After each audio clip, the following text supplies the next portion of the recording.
जय हिंद। आप देख रहे प्रचंड भारत न्यूज। आज जब देश भर में प्रदर्शन चल रहा है कि जो यूजीसी का नया कानून आया है उसके खिलाफ जो है तमाम सवर्ण समाज के लोग देश के कोने कोने में, गांव गली शहर मोहल्ला, और क्या छोटे क्या बड़े, क्या पढ़ने वाले और क्या माताएं बहनें, सब सड़कों पर अपना विरोध दर्ज करा रहे हैं। उसी ये देखिए प्रयागराज में ये जो है पत्थर गिरजाघर के पास यहाँ पर तमाम ऐसे संगठन जो कि सवर्ण समाज को सपोर्ट करते हैं और इस यूजीसी कानून के खिलाफ जो है यहाँ लोग बैठे हुए हैं। ये मातृशक्ति जो कि प्रधानमंत्री मोदी जी को झोली भर भर के वोट दिया करती है और उनको जिताया करती है, उनको बार बार कुर्सी में बैठाया करती है और उनको हमेशा विजयी बनाया करती है। हम जानना चाहते हैं, मैम क्या नाम है आपका? सुनीता मिश्रा, मैं संगठन की जिला प्रवक्ता। किस लिए बैठे हैं आप लोग यहाँ? आपको ज्ञात ही है, बैनर लगा हुआ है कि यूजीसी का जो कानून आया है उसके विरोध में हम लोग बैठे हुए हैं। हाँ, ये बताइए, आप लोग मोदी जी को झोली भर भर के वोट देते हैं? हाँ बिल्कुल दिए हैं। अब आप उन्हीं के खिलाफ बैठे हैं? नहीं, मैं किसी व्यक्ति के खिलाफ नहीं हूँ जी। मेरा संगठन भी किसी व्यक्ति के खिलाफ नहीं है। हम कानून के खिलाफ है। जो कानून लाया गया उसमें कौन से लोग थे जिन्होंने उसके प्रोज एंड कॉन्स जो भी बोलिए कि दोनों पक्ष को उसको देखा नहीं और इतनी जल्दी क्या थी कि छुट्टियों के बीच में उसको चुप्पे से लागू कर दिया गया। पहले उसके पे चर्चा होती, उसमें क्या दुष्परिणाम होंगे। आज जब भी कोई नियम कानून बनता है तो वो पार्लियामेंट में उस पर डिस्कशन होती है, चर्चा होती है, उसके बाद उसको लागू किया जाता है। जब ये कहीं डोमेन में आया नहीं और इसको आपने 13 तारीख से यूजीसी ने सरका दिया और बिना गवर्नमेंट की सहमति के तो कोई चीज संभव नहीं है। तो हम किसी व्यक्ति के खिलाफ नहीं है, हम ऐसी मानसिकता के खिलाफ हैं और इस कानून के खिलाफ है। ये कानून जो है वो गलत है। कोई व्यक्ति विशेष पे हम टिप्पणी नहीं कर रहे कि मोदी गलत है, योगी गलत है, लेकिन चूंकि वो उस पद पे बैठे हैं तो उनकी जिम्मेदारियां तय है। उनकी जिम्मेदारी बनती है कि अगर ये कानून आया तो उनकी आंख के नीचे से ऐसे कैसे आया। मैम क्या क्या खामियां देख रहे हैं इस पूरे कानून में? पहली तो यही खामी है कि आप हमारे बच्चे क्या जन्मजात किसी वर्ग विशेष में पैदा होना क्या कोई गुनाह है जी? कि हम अगर किसी वर्ग विशेष में कोई बच्चा पैदा हो जा रहा है तो क्या गुनाह है? ब्राह्मणों ने क्या कभी आपने 70 सालों में, मुझे तो नहीं लगता कि देखा होगा कि उनके घर में काम कर रहे हैं या जो भी उनके साथ कुछ अत्याचार हो रहा है, सभी को सामान लेके चल रहे हैं। हमारी तो संस्कृति वसुधैव कुटुंबकम की है। हम तो पूरी पृथ्वी को अपना घर मानते हैं। सर्वे भवन्तु सुखिना का नारा हर कार्यक्रम में आप देखते हैं कि गौ की हत्या बंद हो, सर्व धर्म की जय हो, अधर्म का नाश हो। तो क्या हम उसमें जाति की बात करते हैं या हम अपनी बात करते हैं कि ब्राह्मणों की जय हो, दलितों का नाश हो? ये तो होता नहीं है। तो ये चीजें जो मतभेद क्रिएट किया जा रहा है, इसके दुष्परिणाम बहुत ही भयानक होने वाले हैं। अगर हम चाहते हैं कि अभी भी सरकार जागे और उसको जो भी उसमें सुधार करना है, पुनर्विचार करना है, उसको वापस ले, नहीं तो इसके दुष्परिणाम। मैम आप इस देश की प्रबुद्ध महिला हैं और घर में रहती हैं, अपना काम करती हैं, जो भी आपका काम है, लेकिन आज यहाँ आकर के आप विरोध दर्ज करा रही हैं। क्या उम्मीद है कि सरकार ऐसा करेगी, इसको वापस लेगी, इस कानून को? नहीं लेगी तो आप लोग क्या करेंगे?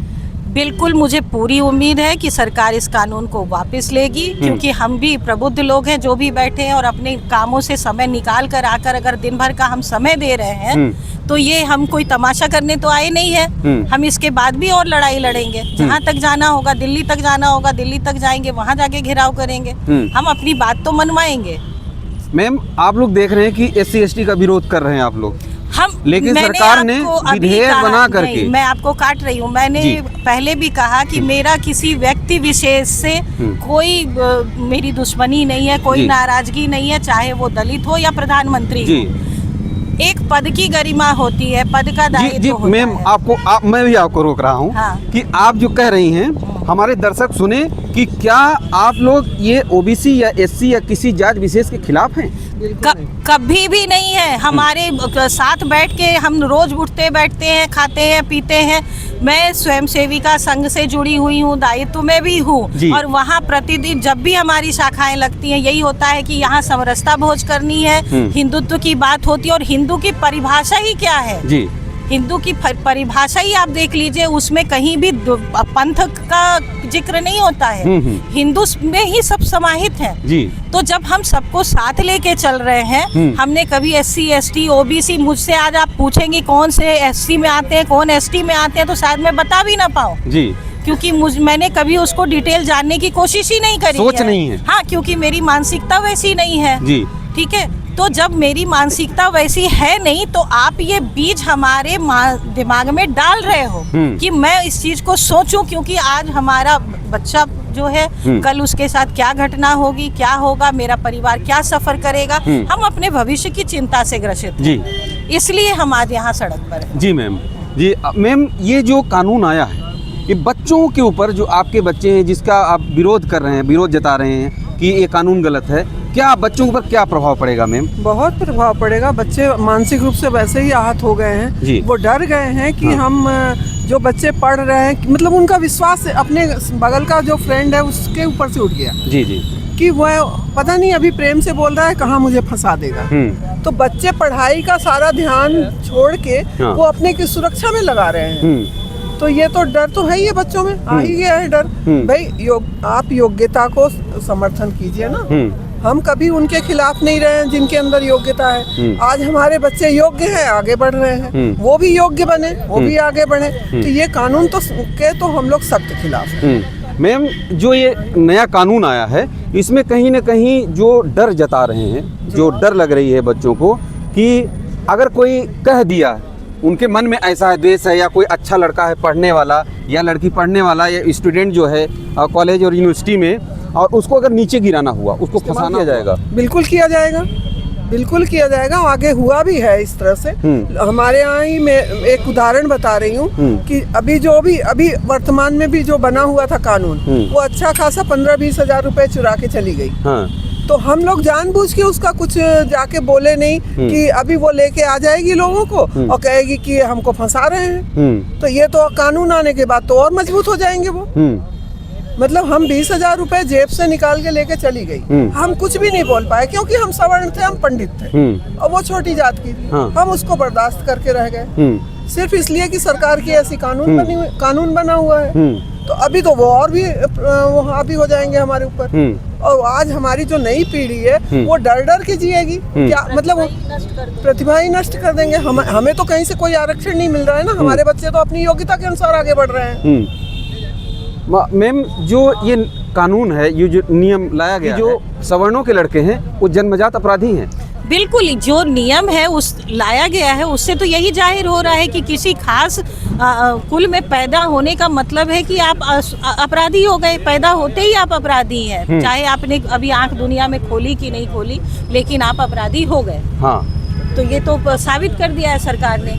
मैम, मैं ये एक कहना चाहता हूँ कि क्या जिन लोगों ने ये बनाया बिना रिसर्च के बनाया, कि सब सारे एंगल्स को बिना चेक किए हुए इस नियम को बनाया? यही बात तो मैंने आपसे पहले भी कहा कि एक पद की गरिमा होती है, जिसको जो दायित्व दिया गया, क्या उसने उसकी पूरी स्टडी की, उस पे रिसर्च किया, या आंख कोई बना के कुछ लाया था और उस पे साइन कर दिया गया?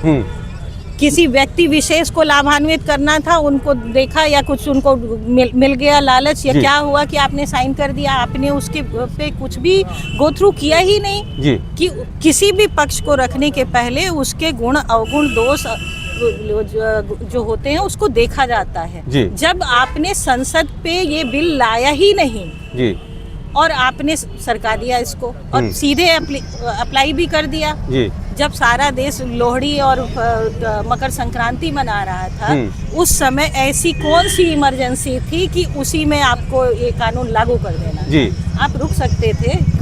हर चीज के लिए आतंकवादी अभी हो तो उनके लिए रात में जज बैठते हैं। और जब हमारे विष्णु जैन जी ने राम मंदिर के लिए, जिन्होंने इतना काम किया, मथुरा के लिए इतना काम किया, तब वो इतने विद्वान थे। आज क्या उनकी विद्वता नष्ट हो गई कि वो जब गए हैं कोर्ट में तो उनको 2 महीने के बाद का समय दिया गया? एक ही व्यक्ति एक समय में इतना बुद्धिजीवी हो सकता है और दूसरे समय में क्या वो मूढ़ हो जाता है? आप अपनी चीजों को ही कंट्राडिक्ट कर रहे हो हर जगह। आप हिंदुत्व को, हिंदू देश, हिंदू राष्ट्र बनाना है, फिर ये जाति पाति को इतना बढ़ावा आपने कैसे दे दिया? तो ये 2 नाव की सवारी कभी नहीं चलती है। ये 2 नावों पे सवार हो गए।